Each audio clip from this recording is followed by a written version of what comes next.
I didn't understand what he just said. I hope something good, because I took my head off. But basically, I'm coming from Slovenia, and thank you for inviting me here. I spent like 3 days here now in Navarra, cycling around, met some really nice people, so thank you for inviting me here. Because I don't know what he said, I'm just gonna quickly introduce myself. I'm basically all my life in tourism. I'm in tourism actually for 27 years. I started guiding when I was 15. It was like 95 or 96 at that time. And at that time, you can imagine in Slovenia, there are not many standards who can guide and who cannot and how old you can be. When you're doing that, basically, so I'm tourism all my life. I went out of it just for a year when I finished my university. It was mixed with sociology, mixed with computering, basically data analysis. But after a year of working there, I just figured out that tourism is far more interesting. So I'm really happy to be back in tourism. Whenever we present ourselves, we always say that we have like 2 legs of our company.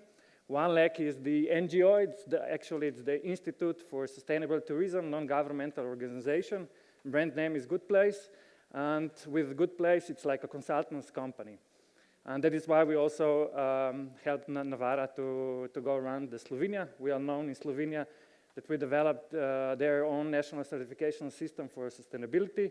We are also one of the authors of the last tourism strategy for Slovenia, but we also helped some other countries to develop their own national certification systems like Estonia or Bosnia, or we helped the European Commission to prepare the directions how to develop sustainable tourism within the national tourist boards. But we also develop long-distance cycling routes for others, for different stakeholders. And the other leg of our company, it's Visit Good Place. It's a typical tour operator company, but we also organize sport events within this company. But today they invited me to talk a little bit about our tour operator company, how we work, how we get our guests. So here are a few things that I would like to mention when we're speaking about our agency. So we are a local-driven boutique and responsible tour operator. We take this responsibility, sustainability very seriously. We were the first company which got which is B Corp certified. It's one of the highest standards in the world, how to be sustainable. It's like Patagonia started with this standard. We also have a Travel Life tour operator certification, and we are part of Slovenia Green family of sustainable businesses and destinations. We consider quality as an important part of sustainability. That's why we also put lots of attention onto that, and because we came to the market quite late, we are in the market now as an agency for about 8 years, the business was already taken. So there were already lots of big tour operators in Slovenia who worked on business-to-business level. So when we entered in, we realized, okay, we cannot work the same way, otherwise we'll compete just with a low price. We have to go the other way around, so we decided to go business to customer. So we are selling our tours directly to the customers, and that is why it's very important for us to be in as many media as possible. Where we operate a little bit in Austria, a little bit in Italy, the most in Slovenia for sure, and for us it's very important also Croatia, because it extends our season. It's like, you can imagine, it's being in Slovenia, it's like being on the north of Navarra, and being in Croatia, it's like on the south of Navarra. So we can now work basically all year round. 90% of our business is for sure cycling, but we also do some hiking tours and wildlife watching tours. We do all sorts of offers, all sorts of things like guided, self-guided tours, tailor-made tours. We book the accommodation, luggage transfer. We book lots of different transfers from point to point whenever it's needed. 70% of our tours are self-guided, so we put lots of attention to that. We have 2 fully employed cartographers in our company. We have our own fleet of bikes, about 100, and we do lots of different supports as well.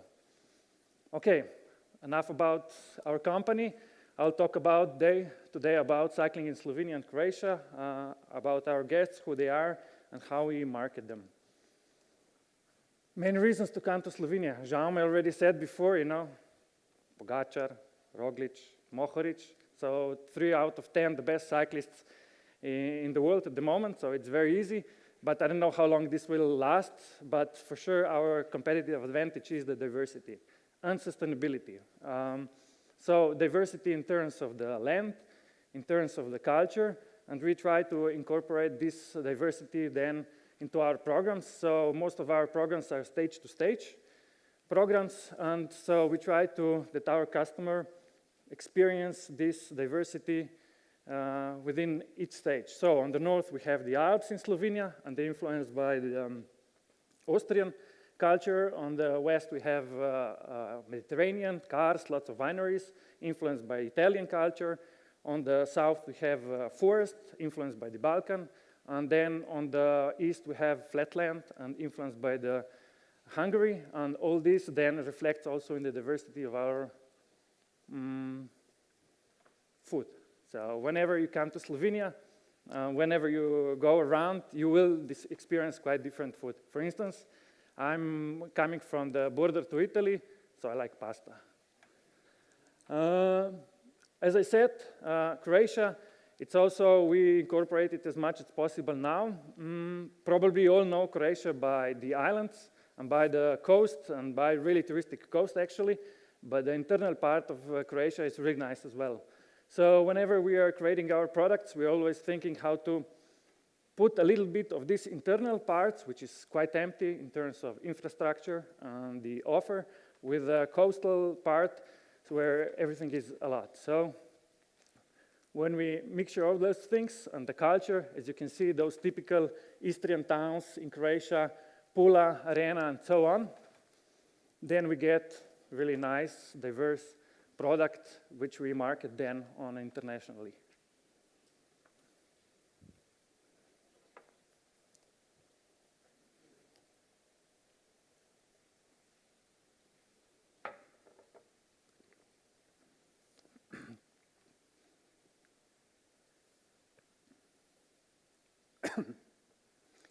So this is what you got when you mix Slovenia with Croatia. As we know, cyclists were not very homogeneous group, we're very heterogeneous, so we prepared for each group different kind of cycling. And first of all, touring cycling or leisure cycling, however you would call it.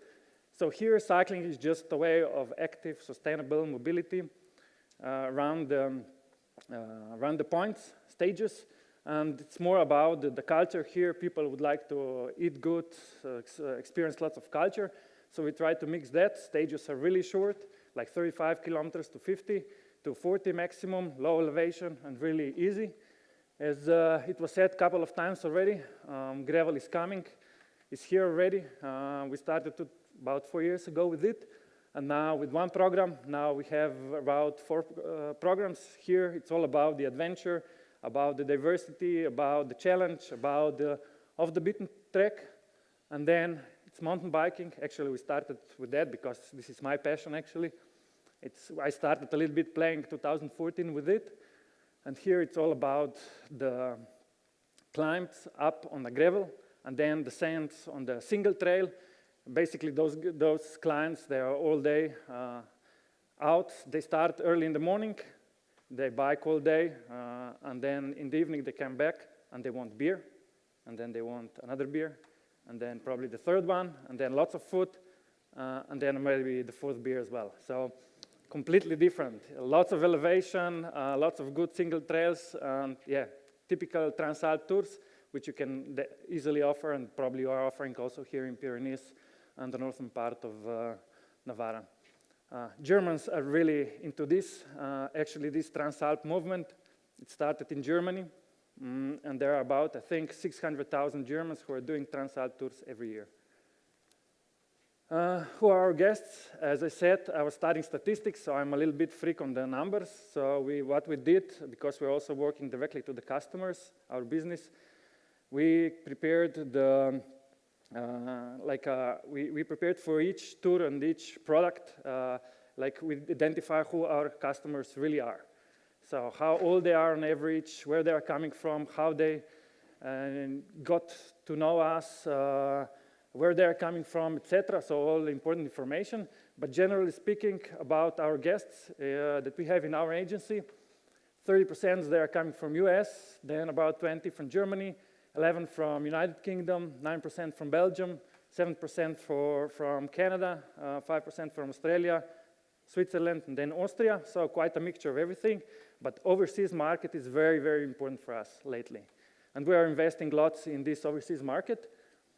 How old they are, as you can see, very easy to target. 55 to 60, they are 40% of our clients. And if you took into a range, then between 50 and 65, you'd get almost 70% of our clients. So again, whenever we are doing social media campaigns or Google campaigns, for us it's very easy to target them. A little bit more about it. So different countries of origin, within our tour operator, they decide for different product. And that says it all. US, especially US, but also Canada and UK. With our company, they really are deciding to go for touring or leisure cycling. Whether, for instance, German clients in our company, they all decide almost for mountain biking. So those typical Transalp movement, we really caught this niche group, 600,000 Germans who are doing it. And yeah, it works really well for us. But for me, it's very interesting, the Belgian market as well, gravel, especially with them. They're really into gravel, and we really target them with the gravel products. A few thoughts that I have, the different products, different needs. I still remember when I started working, playing on my own completely, 2014 with the German market. We developed those Transalp tours for Germany.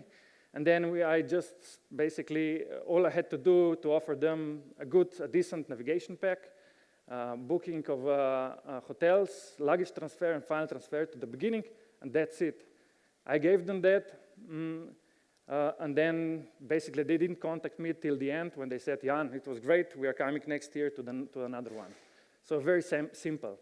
But then we started developing leisure product, and it's completely different.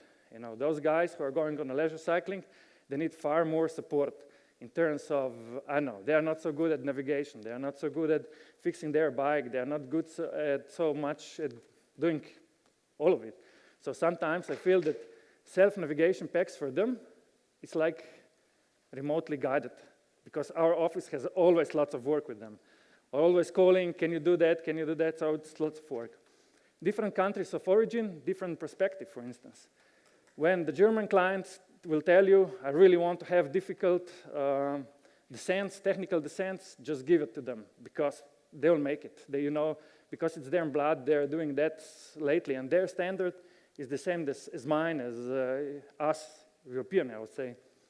When US client would tell you, I want technical things, I'm really into adventure, I'll be quite careful about that, because they tend to overestimate themselves.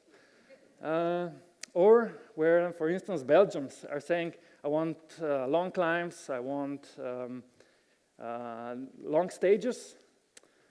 Be again cautious, because they're used to those small uphills. They're not too big, used to big, difficult climbs like in the Alps and difficult descents. So it's a completely different thing. So whenever we are doing self-guided tours, for us it's very important that we organize in advance a Zoom call with them. We have 2 cartographers with them, and they basically, on this Zoom call, before they come to Slovenia, we try to bridge the gap between the expectations and the reality.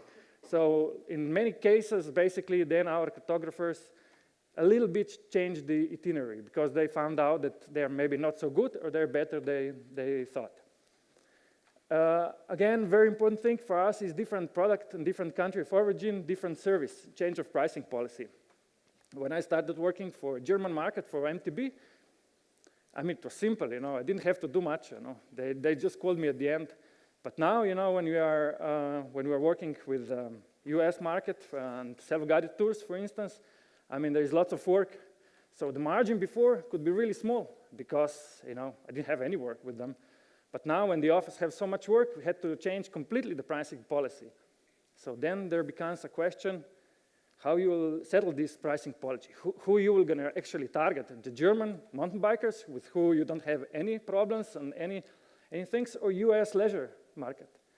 At the moment, we still have just one brand, but I think this will definitely change in the future, because it's easier then to target differently a little bit.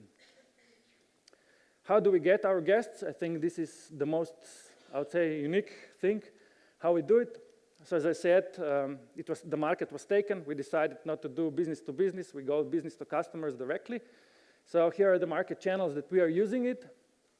And as you can see also, the different markets, they prefer different marketing channels.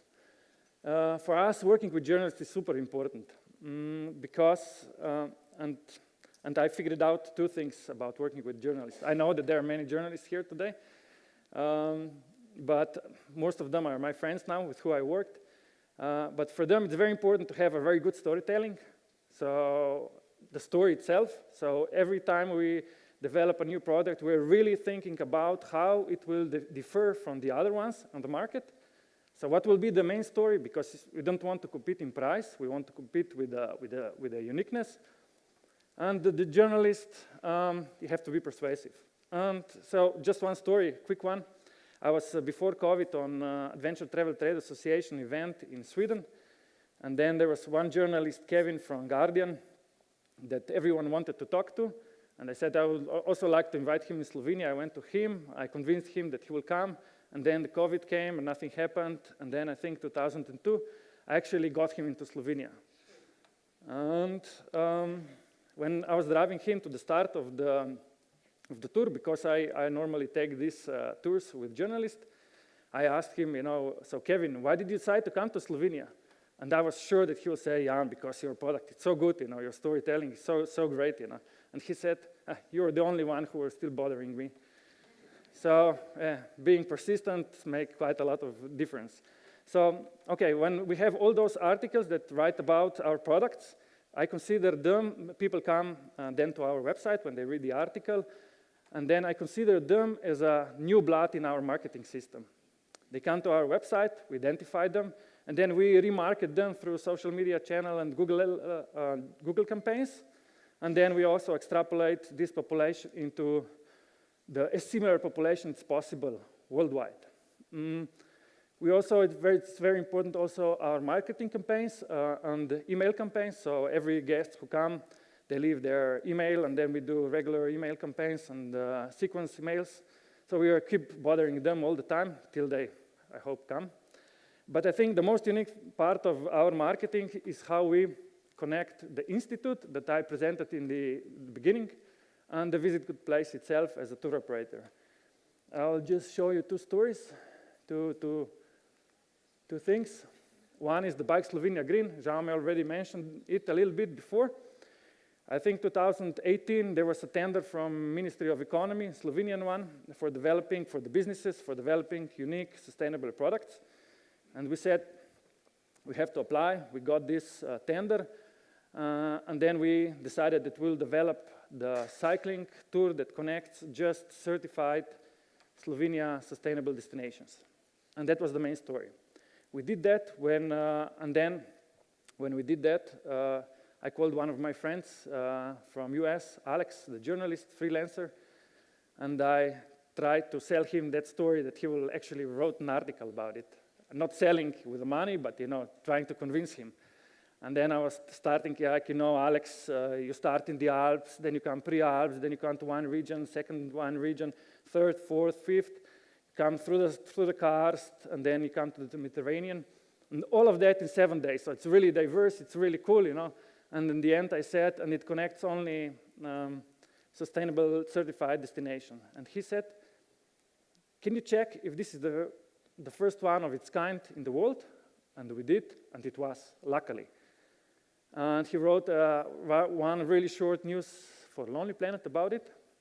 And then in a month's time, there were all the media possible in the world, almost, like 60 or 70 of them, the big ones as well, writing about it. For instance, the National Geographic said that it's one of the best things to do in 2020 and so on. So we got lots of traffic, lots of people on our website, and we were really happy, and then the COVID came and nothing happened.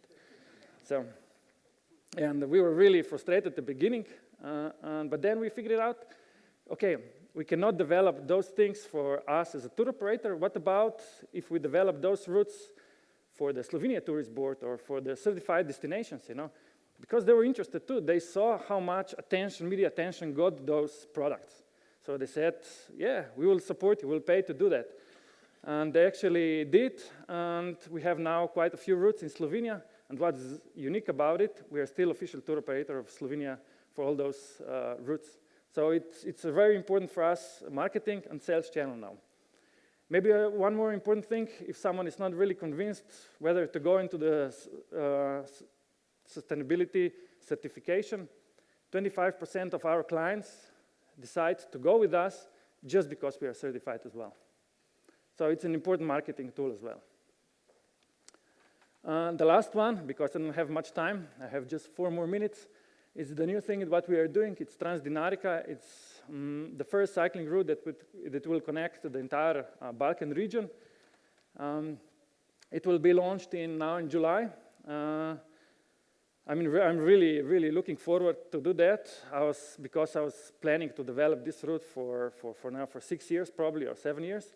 But luckily, I think 3 years ago, we got the support of different donors or partners, however you will call it. I know how you are familiar with this, but because we are in the border to Balkan, we have lots of those helps from different countries to the Balkan, like US help, German help, Swiss help, Swedish help, etc. And all those helps decided to support our project. Yeah,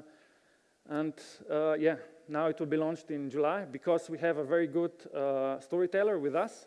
It's already the best in travel from Lonely Planet for this year, named CNN, I think, which Outside, Guardian, Daily News, Time Out, etc. So there are about 6,000 or 7,000 people already wanted to go on it. In July, when it will open it, we'll offer them the basic navigation pack free of charge, advanced navigation pack in terms of the Ride with GPS app for a small amount of fee. But what's again really interesting, we are the official partner as a tour operator for Slovenia and Croatia. So again, really nice marketing and sales channel for us. So what I would like to say at the end, I think sometimes you have to be a little bit innovative, not try to copy what the others have, and try to be as the others, because then you will compete just in price, and it's hard if you don't have a lot of amount of money. Try to focus on the story, and then I think it's easy to do it. So thank you very much for listening. Campaña financiada por la Unión Europea. Next Generation. Plan de Recuperación. Gobierno de España. Gobierno de Navarra. Nafarroako Gobernua.